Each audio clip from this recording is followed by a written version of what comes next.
Hi viewers, welcome to our channel. ప్రస్తుతం మనతో పాటు సీనియర్ జర్నలిస్ట్ దాము బాలకృష్ణ వారితో మాట్లాడదాం. నమస్కారం సార్. సార్, గత వారం రోజుల నుంచి కూడా యూకేలో అల్లర్లు పెద్ద ఎత్తున దాడులు జరుగుతున్నాయి. సో హిందువుల మీద కూడా తీవ్ర స్థాయిలో దాడులు జరుగుతున్నాయని చెప్తున్నారు సార్. అందుకు ఇండియన్స్ కూడా వాళ్ళకి సలహాలు సూచనలు ఇస్తున్నారు, ఎలా సెక్యూర్గా ఉండాలని చెప్పేసి. అసలు ఎందుకు యూకేలో ఈ విధంగా అల్లర్లు జరుగుతున్నాయి? మరి ఇది ఇండియా పైన, ఇండియన్స్ పైన ఏమైనా ప్రభావం చూపించే అవకాశం ఉందంటారు sir? UK United Kingdom, England అంటారు. సో ఈ ఇంగ్లాండ్లో ఎందుకు గత వారం నుంచి అల్లర్లు పెద్ద ఎత్తున జరుగుతున్నాయి? దేశవ్యాప్తంగా వేలాది మంది ఈ వీధుల్లోకి వచ్చి ప్రొటెస్టులు చేస్తున్నారు. సో ఇది ఒక రకమైన అల్లకల్లోలమైన వాతావరణం ఉంది. దీనికి కారణం ఏంటి అనేది చూసినప్పుడు జూలై 29వ తేదీన సౌత్ పోర్ట్ అనే ఒక సీసైడ్ టౌన్ అంటారు. ఆ సీసైడ్ టౌన్లో టేలర్ స్విఫ్ట్ తరహా డ్యాన్స్ ప్రోగ్రాం పిల్లలు చేస్తున్నారు. Plus dance cum yoga program అది. ఆ ప్రోగ్రాంలో కొంతమంది ఆడపిల్లలు, చిన్న చిన్న పిల్లలు చేస్తుంటే సడన్గా ఒక 17 ఏళ్ల కుర్రవాడు కత్తి తీసుకొని వచ్చి ఆ పిల్లల మీద దాడి చేసి 3 పిల్లల్ని చంపేశాడు. 3లో ఎల్సీ, అలైస్, బీబ్ కింగ్ అనే 3 అమ్మాయి పాపలు, చిన్న పాపలు. 6 ఏళ్ళు ఒక పాప, 7 ఏళ్ళు ఒక పాప, 9 ఏళ్ళ పాప. 3 వాళ్ళ ఫోటోలు చూస్తే కూడా చాలా క్యూట్గా ముద్దుగా ఉన్నారు. వాళ్ళని వీళ్ళు పొడిచి చంపేశాడు. ఇంకొక 8 మంది పిల్లలు గాయపడ్డారు. ఇంకొక 2 అడల్ట్ ఉమెన్, పెద్దవాళ్ళు, స్త్రీలు గాయపడ్డారు. అయితే లక్కీగా ఈ గాయపడిన వాళ్ళందరూ కూడా హాస్పిటల్ నుంచి డిశ్చార్జ్ అయిపోయారు. వాళ్ళు సేఫ్ అన్నమాట. ఈ 3 చనిపోయారు.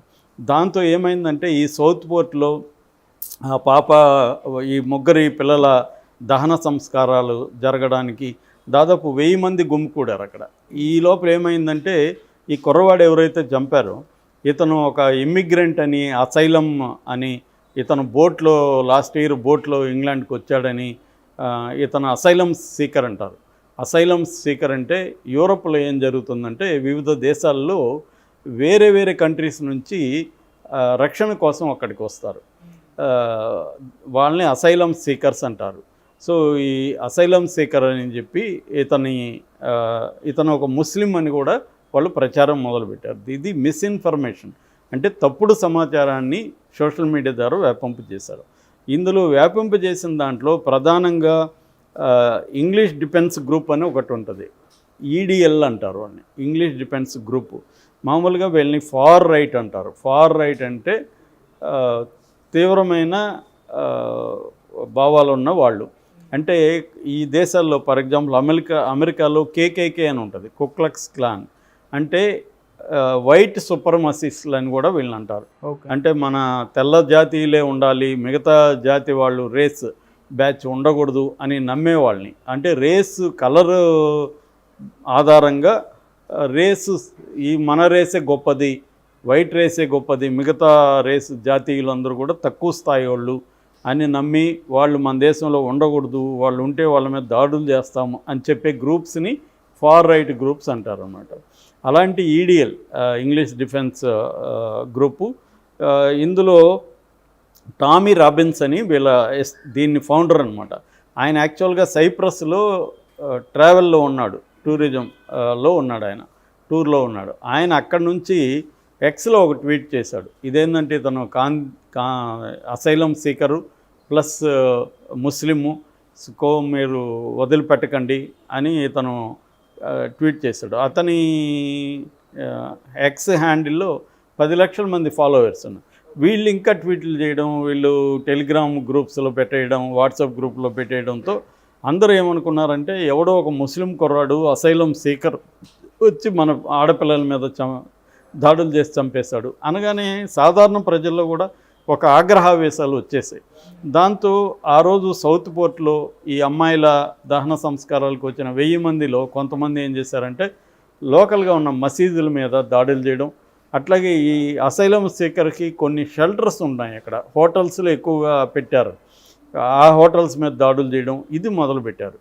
అంటే రాళ్ళు వేయడం, సీసాలు వేయడం, తర్వాత పెట్రోల్ బాంబులు అంటారు, అంటే పెట్రోల్లో పైన ఒత్తి పెట్టి ముట్టించి ఇసిరేస్తే అది బాంబులాగా పేలుతుంది, అలాగా వేయడం, ఇవన్నీ జరిగినాయి. దీంతో ఒక్కసారిగా అది జరిగేసరికి మొత్తం టోటల్ ఇంగ్లాండ్, తర్వాత పక్కనే ఉన్న ఐర్లాండ్, బెల్ఫాస్ట్ ఐర్లాండ్లో కూడా ఇవి వ్యాపించినాయి అన్నమాట.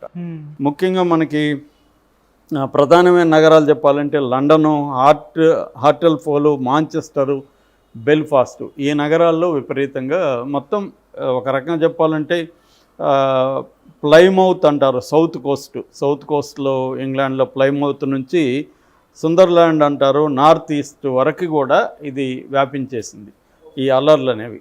ప్రధానంగా వీళ్ళు టార్గెట్ చేసింది ఎవరిని? మసీదుల్ని, ఈ షెల్టర్ ఇచ్చిన హోటళ్లను బేసిక్గా టార్గెట్ చేశారు. దాదాపు 100 మంది పోలీసులు దీంట్లో గాయపడ్డారు, ప్రజలు కూడా అనేక మంది గాయపడ్డారు. వీళ్ళల్లో దాదాపు 400 మంది ఈ రైటర్స్ అంటారు వీళ్ళని. రైటర్స్ అంటే అల్లర్ల మోకలు. ఈ అల్లర్ల మోకల్ని 400 మందిని అరెస్ట్ చేశారు. అందులో 11 ఏళ్ల కుర్రవాడు కూడా ఉన్నాడు. ఎక్కువగా చిన్నపిల్లలు, యూత్ కూడా బాగా పార్టిసిపేట్ చేశారు. సో దీనికి ఇమ్మీడియట్ కారణాలు ఏంటంటే, ఒకటి మిస్ఇన్ఫర్మేషను, రెండోది యాంటీ ఇమ్మిగ్రెంట్ సెంటిమెంట్ అంటారు.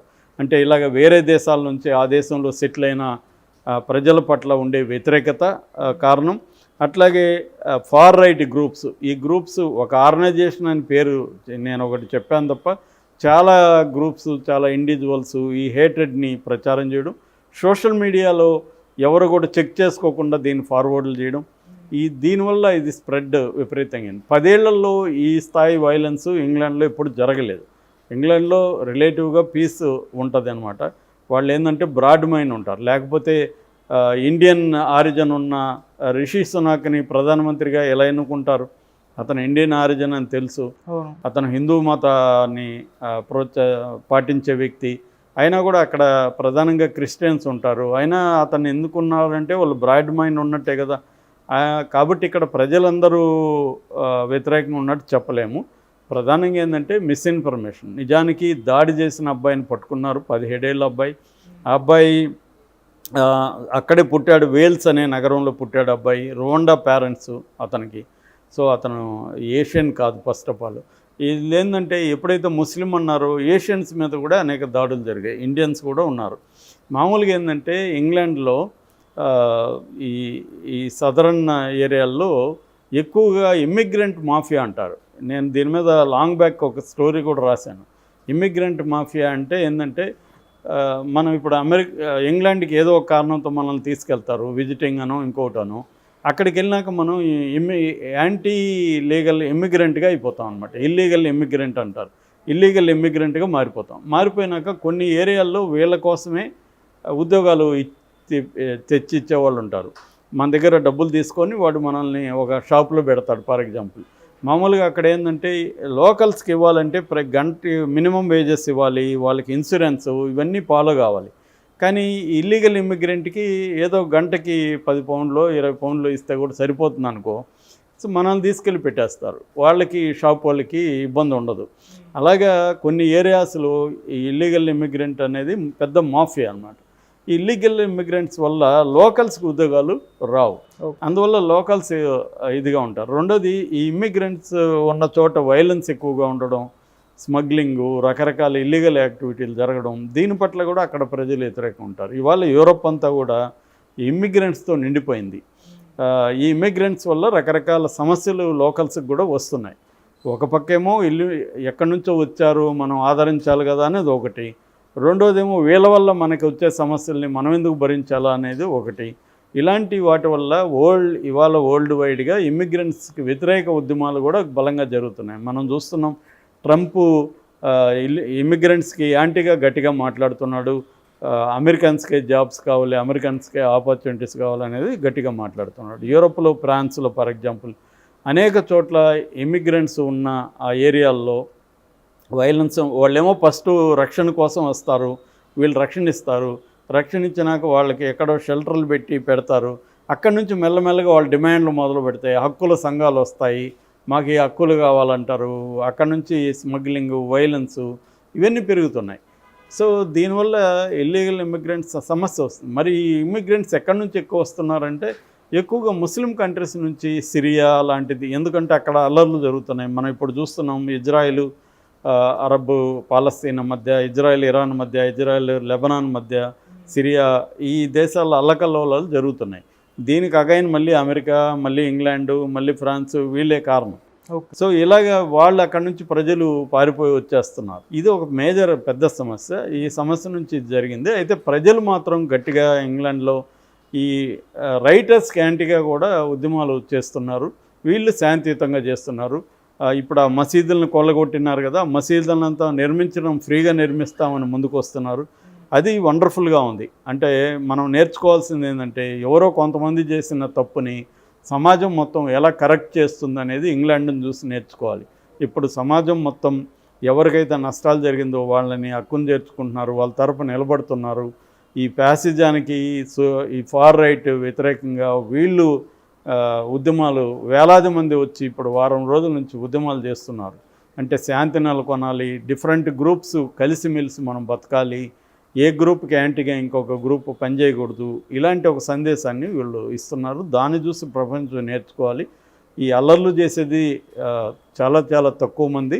ఈ అల్లర్లకు వ్యతిరేకంగా శాంతి నెలకొనాలని చేసే వాళ్ళ సంఖ్య విపరీతంగా ఇంగ్లాండ్లో పెరిగింది. వాళ్ళు ఏం చెప్తున్నారంటే మల్టీ కల్చరల్ లైఫ్ని మనం ఆహ్వానించాలి. అనేక విభిన్న జాతుల వాళ్ళు ఇంగ్లాండ్లో ఉండొచ్చు. వాళ్ళ మధ్య సహృదయత, తర్వాత సహృద్భావం ఉండాలి, అందరూ కలిసిమెలిసి బతకాలి అన్న దీంతో వీళ్ళు సందేశం ఇస్తున్నారు. గంటలు గంటలు టీవీ ఛానళ్ళతో మాట్లాడుతున్నారు. కాబట్టి ఆ రకంగా ఒక పక్క హేట్రెడ్ కొంత కనిపిస్తుంది, ఇంకొక పక్క ప్రశాంతంగా అందరూ ఉండాలి, ప్రేమ, అందరినీ హక్కును చేర్చుకోవడం, గాయపడిన వాళ్ళకి షెల్టర్లు ఇవ్వడం, ఫుడ్ పెట్టడం, ఇవన్నీ కూడా బాగా కనిపిస్తుంది. ఈ రెండు ట్రెండ్లను మనం గమనించవచ్చు. నేను చెప్పిన సెకండ్ ట్రెండ్ పీపుల్ని ఆర్గనైజ్ చేయడం, ఇంటర్ఫెయిత్ కాన్ఫరెన్సెస్ పెట్టడం, అంటే వివిధ మతాలు ఒక దగ్గరికి రావడం, వాళ్ళందరూ ఫుడ్ షేర్ చేసుకోవడం, వాళ్ళ కల్చర్స్ని షేర్ చేసుకోవడం, యూత్ని ఇన్వాల్వ్ చేయడం, తర్వాత కౌన్సిలింగ్ ఇవ్వడం, వాళ్ళని ఎడ్యుకేట్ చేయడం, ఇలాంటివి రకరకాలుగా లోకల్ లీడర్షిప్ చేస్తున్నారు. అది ఖచ్చితంగా ప్రపంచం ఈ